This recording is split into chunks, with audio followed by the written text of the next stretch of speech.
వేదవ్యాసులు రచించిన మహాభారతంలోని సభాపర్వానికి స్వాగతం. దిగ్విజయ యాత్ర మొదలయ్యి ధర్మరాజు కోసం ధనాన్ని తెచ్చే పనిలో అర్జునుడు ఉత్తరాన్ని, భీముడు తూర్పుని గెలిచాక సహదేవుని దక్షిణం వైపు దిగ్విజయం చెప్పుకుంటున్నాం. అందులో ఎందరో మంది రాజుల్ని ఎదిరించి గెలిచిన పాండ్య దేశాన్ని చేరిన సహదేవుడు ఒక్కరోజు యుద్ధం చేసి ఆ రాజును కూడా గెలిచాడు. ఆ తరువాత మనందరికీ తెలిసిన ఒక గొప్ప ప్రదేశానికి దక్షిణంగా వెళ్ళాడు అన్న చోట ఇంతకుముందు ఎపిసోడ్లో ఆపాము. Welcome to gossip tree. ఇవాళ ఎపిసోడ్కి ఇంట్రడక్షన్ ఇవ్వను, అందరూ వెయిట్ చేస్తున్నారని తెలుసు. సహదేవుడు పాండ్యులని గెలిచాక ఒక దట్టమైన అడవిలోకి వెళ్తున్నాడు. వెళ్తూ వెళ్తూ రాజ్యాల వరుసలో తర్వాత రాజ్యాన్ని చదివాడు. తాం జిత్వా స మహాబాహు ప్రయయా దక్షిణాపదం గుహామాసాదయామాస కిష్కింధాం లోకవిసృతాం. కిష్కింద, అవును, రామాయణ కాలంలోని ఆ కిష్కిందకి సహదేవుడు వెళ్ళాడు. వెళ్ళి అక్కడ పాలిస్తున్న మైందుడు ద్వివిదుణ్ణి కలిశాడు. సుగ్రీవుడు శ్రీరామునితో పాటు సరయూ నదిలో ప్రవేశించాడు. హనుమ తపస్సులో ఉండిపోయాడు. కిష్కిందని ఎంతో దీర్ఘాయు ఉన్న మైందుడు ద్వివిదుడు పాలిస్తున్నారు. సహదేవుడు క్షాత్రానుసారం వారితో వారం రోజులు యుద్ధం చేశాడు. ఎంత యుద్ధం చేసినా ఆ వానర రాజుల్లో కాస్త కూడా అలసట కనబడలేదు. ఎలా కనిపిస్తుంది? ఎవరి సైన్యం వాళ్ళు?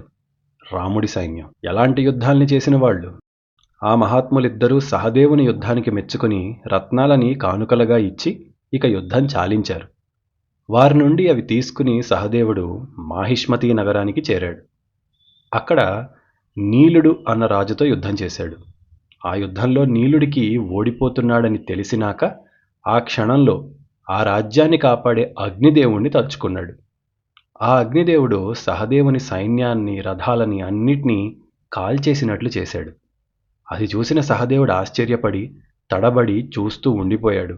ఏంటంటే ఆ నీలుడన్న రాజుకి కూతురుంది, సుదర్శన ఆవిడ పేరు. ఆమెను చూసి ఒకనాడు అగ్ని మనసు పడ్డాడు. ఎందుకంటే ఆవిడ ఎప్పుడూ అగ్నిని ఆరాధిస్తూ ఉండేది. ఆవిడెప్పుడు తలుచుకుంటే అప్పుడు ఎలా అంటే అలా అగ్ని ప్రజ్వలించేది. అంతగా ఆవిడకి ప్రీతి చేసేవాడు. ఒకరోజు అగ్ని బ్రాహ్మణుడు కనుక వెళ్ళి రాజుని తన కూతుర్నిచ్చి పెళ్లి చేయమని అడిగాడు. రాజు ఒప్పుకోలేదు. అది అగ్ని అని తెలియలేదు ఆయనకి. ఎవరో బ్రాహ్మణుడు అనుకున్నాడు. వెంటనే అగ్ని తన శక్తి చూపించి నిజస్వరూపం చూపాడు. అది చూసిన నీలుడు సంతోషించి కూతుర్నిచ్చి పెళ్లి చేశాడు. పిల్లనిచ్చిన మామగారికి అగ్ని ఒక వరాన్ని ఇచ్చాడు. తతః ప్రభృతియే కేచదజ్ఞానాత్ తాం పురీం నృపాః జిగీషంతి బలాద్రాజన్ తే దహ్యంతే స్మ వహ్నినా. ఇక మీదట అజ్ఞానంతో ఈ నగరాన్ని ఎవరు గెలవాలనుకున్నా వారిని అగ్ని తన జ్వాలలతో దహించేస్తానని మాటిచ్చాడు. అలాగే మరొక వరాన్ని ఇచ్చాడు.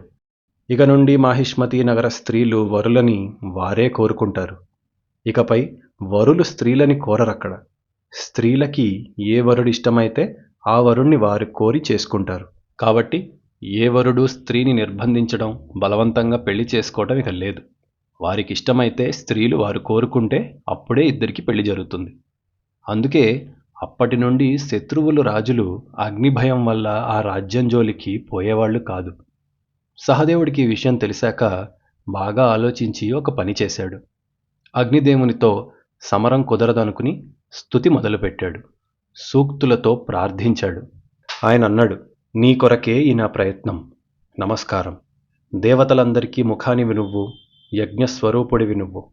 అందరినీ పవిత్రుల్ని చేయటం వల్ల పావకుడివి, వహించటం వల్ల అవ్యవాహనుడివి.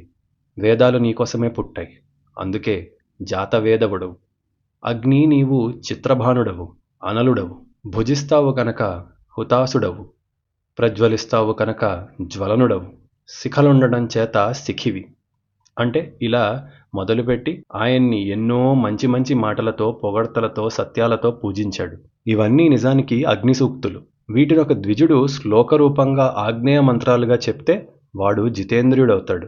ఆ శ్లోకాలని సెపరేట్గా ఒక వీడియోలో మనం చెప్పుకుందాం, విని ఆనందింతురు గాని. సైన్యం భయంతో వణికిపోతూ పారిపోతూ ఉంటే యుద్ధభూమి మధ్యలో దీపం వెలిగించుకుని దర్భాసనం వేసుకుని కూర్చున్న సహదేవుడు అగ్నితో ఇలా అన్నాడు, హవ్యవాహన, నీవు రాజసూయానికి విఘ్నం చేయటం కూడని పని. అప్పుడు అగ్ని అతని సైన్యాన్ని తాకలేకపోయాడు. మెల్లగా సహదేవుని చుట్టూ అగ్ని చేరింది. అతనితో అదృశ్యవాణిలో పలికాడు. కౌరవ్యుడా, లెమ్ము లెమ్ము. నేను నిన్ను పెట్టిన పరీక్షలో నెగ్గావు. నీ అన్న ధర్మరాజు నాకు తెలుసు. ఆయన అభిప్రాయమూ నాకు తెలుసు. నీ అభిలాష కూడా అర్థమైంది. ఈ రాజసంతతి ఇక్కడ ఉన్నంత వరకు నేను ఈ నగరానికి రక్ష మాటిచ్చాను. నీకేం కావాలో అడుగు అన్నాడు.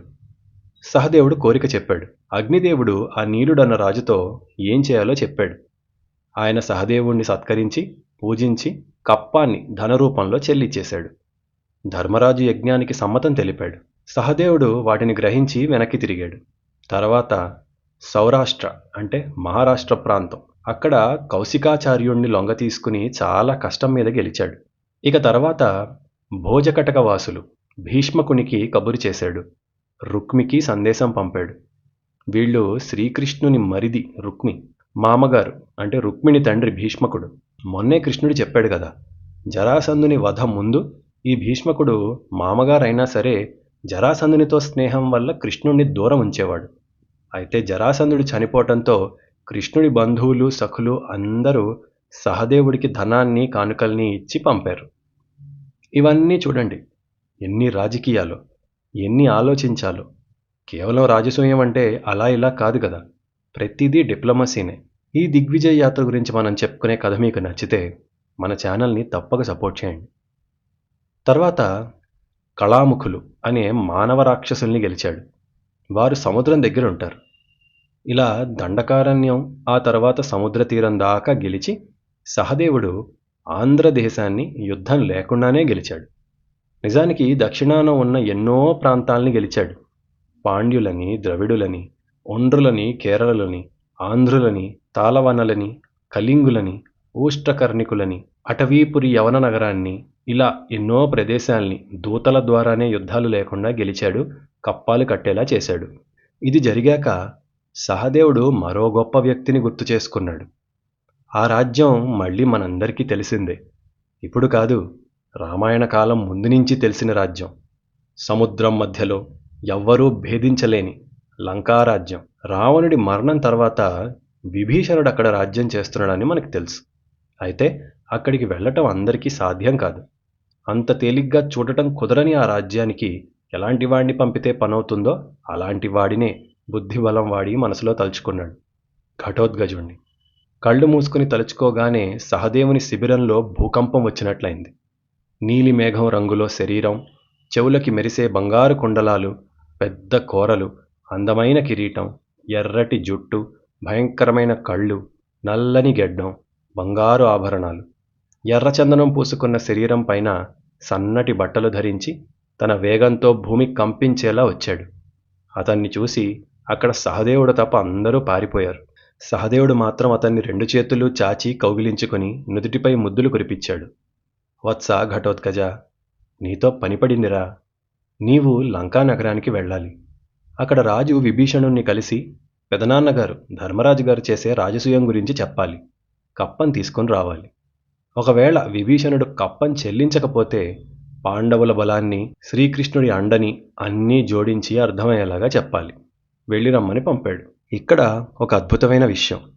ఆ ఘటోత్కచుడు సరేనని వెంటనే ఎగురుకుంటూ లంకకి బయలుదేరాడు. సముద్రం పైనుంచి వెళ్తూ వెళ్తూ ఎగురుతూ ఏం తలుచుకున్నాడో తెలుసా? సదృష్ట్వా రామసేతుం చ చింతయన్ రామవిక్రమం ప్రణమ్య తమతిక్రమ్య యామ్యాం వేళామలోకయాత్. ఆ రాముడి చేత నిర్మింపబడిన సేతువుని చూశాడు. నమస్కరించి ఆ రామ పరాక్రమాన్ని తలుచుకున్నాడు. దాన్ని దాటి దక్షిణ దిక్కుపైకి దృష్టి సారించాడు. రామాయణానికి భారతం కంటిన్యూషన్ అని ఎన్నో వందల ఉదాహరణల్లో ఇదొకటి. బహుశా చాలామందికి తెలియకపోవచ్చు. మళ్ళీ ఇక్కడ వ్యాసుల వారు కూడా లంకా నగరాన్ని చాలా అద్భుతంగా వర్ణించారు. అలా అక్కడికి చేరి ఘటోత్కచుడు ఆ ద్వారపాలకులతో అన్నాడు, కురుశ్రేష్ఠుడు మహాబలశాలి పాండురాజు. అతని కుమారుల్లో చిన్నవాడు సహదేవుడు నన్ను పంపాడు. శ్రీకృష్ణుడి మిత్రుడు, ఆయన పెద్దన్న ధర్మరాజు రాజసూయం కోసం కప్పం తెమ్మని పంపారు. వెళ్ళి మీ రాజు విభీషణుణ్ణి కలుస్తాను అని చెప్పు పొమ్మన్నాడు.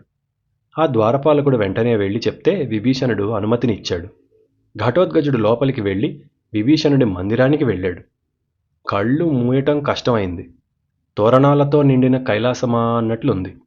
బంగారము, వెండి, స్ఫటికాలు, వజ్రాలు, వైఢూర్యాలతో మొత్తం అలంకరించున్నదా సభ. మధ్యలో విభీషణుడున్నాడు. ఇంత పెద్ద ఘటోత్కచుడికి కూడా ఇంత దూరం ఉందేంటా అని అనిపించేంత పెద్ద సభ. అక్కడ విభీషణుడు దివ్యమాలలు, వస్త్రాలు ధరించి దివ్యగంధం పూసుకుని పవిత్రంగా ఉన్నాడు. చుట్టూ గంధర్వులు, ఋషులు, సుందరమైన ఆడవాళ్లు ఉన్నారు. విభీషణుడికి ఘటోత్కచుడు అంజలి ఘటించాడు. అప్పుడు ఆయన అడిగాడు, ఓ ఘటోత్కచ, నా నుండి కప్పం కోరే రాజు ఏ వంశంలో వాడు? అతని తమ్ముళ్ళెవరు? అది ఏ దేశం? నగరాలు ఎలాంటివి? పూర్తిగా చెప్పమన్నాడు. ఘటోత్కచుడు చెప్పాడు. సోమస్య వంశే రాజాసీత్ పాండుర్నామ మహాబలః పాండోః పుత్రాశ్చ పంచాసన్ శక్రతుల్య పరాక్రమాః తేషాం జ్యేష్ఠస్తు నామ్నాభూత్ ధర్మపుత్ర ఇతి శ్రుతః. చంద్రవంశానికి చెందిన మహారాజు పాండురాజు. అతనికి ఇంద్రునితో సమానమైన 5 కొడుకులున్నారు. జ్యేష్ఠుడు ధర్మరాజన్న పేరుతో కీర్తికెక్కాడు, యుధిష్ఠిరుడు. అతన్ని అందరూ అజాతశత్రువు అంటారు. అంత మంచివాడు.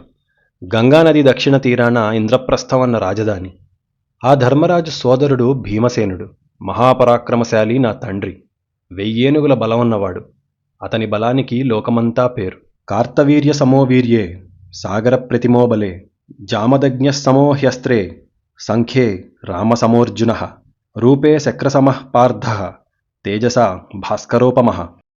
3వవాడు అర్జునుడు. నీ అన్న రావణుణ్ణి ఓడించిన కార్తవీర్యుని కన్నా బలమైనవాడు. అస్త్రవిద్యలో పరశురాముడికి సాటి. యుద్ధంలో రాముణ్ణి పోలిన వాడని అందరి పోలిక. అందంలో ఇంద్రుడు, తేజస్సులో సూర్య సమానుడు. దేవతలు, రాక్షసులు, గంధర్వులు, పిశాచులు, సర్పాలు ఏకమై వచ్చిన ఓడని వీరుడు. అతను వాసుదేవుడు శ్రీకృష్ణుడి ప్రియసఖుడు. అతని సోదరి సుభద్రకి భర్త. ఆ అర్జునుడి తమ్ముడు నకులుడు. మన్మధుడి మానవ రూపం లాంటివాడు. అతని తమ్ముడు సహదేవుడు, మహా తేజస్వి. ఆయన పంపితే నేను వచ్చాను. ఉత్తర దిక్కుని అర్జునుడు, తూర్పుని భీముడు దిగ్విజయం చేయగా సహదేవుడు దక్షిణానికి వచ్చాడు అన్నాడు. ఇదంతా విన్న విభీషణుడు చాలా సంతోషించి చిత్ర విచిత్రమైన ఆభరణాలు, ఏనుగులపై పరిచే రత్న కంబళీలు, బంగారు కలశాలు, పాత్రలు అన్నీ కప్పం చెల్లించాడు. బంగారం పొదిగిన శస్త్రాలనిచ్చాడు. మణులలంకరించిన పల్లకీలిచ్చాడు. చాలా విలువైన అందమైన కిరీటాలు, బంగారు కుండలాలు, బంగారు పుష్పాలు, మాలలు, చంద్రుని రంగులోని శంఖాలని ఇచ్చాడు. చందనము, అగరు, కొయ్యలు, పట్టుబట్టలు కూడా ఇచ్చాడు. ఇవన్నీ తీసుకుని ఘటోత్కచుడు విభీషణుడికి నమస్కరించి లంక నుండి బయలుదేరాడు. ఆ ఘటోత్కచుని వెంట ఆ సామానంతా తీసుకెళ్లేందుకు 88 మంది భారీ రాక్షసులు తోడొచ్చారు. ఇలా మొత్తానికి సహదేవుడు కూడా దిగ్విజయాన్ని పూర్తి చేశాడు. వ్యాసభారతంలో నకులుడి పడమటి దిక్కుని వివరించల. ఎందుకంటే అది ఇదివరకు శ్రీకృష్ణుడి అనుజ్ఞ మేరకు ఉన్న దిక్కు. ఎప్పుడైతే జరాసంధుడి చెర నుండి అందరినీ విడిపించారో ఆ రాజ్యాలు కప్పం కట్టే విధేయులైపోయారు. కనుక నకులుడి పని తేలికైపోయిందని చెప్పాలి. ఇలా మొత్తం 4 తమ్ముళ్ళు 4 దిక్కులు పూర్తి చేశారు. ఇక రాజసూయం మొదలవ్వాలి. అదెలా అవుతుందో, ఎంత అద్భుతంగా జరుగుతుందో, అందులో ఎన్ని మలుపులుంటాయో నెక్స్ట్ ఎపిసోడ్లో విందురుగాని.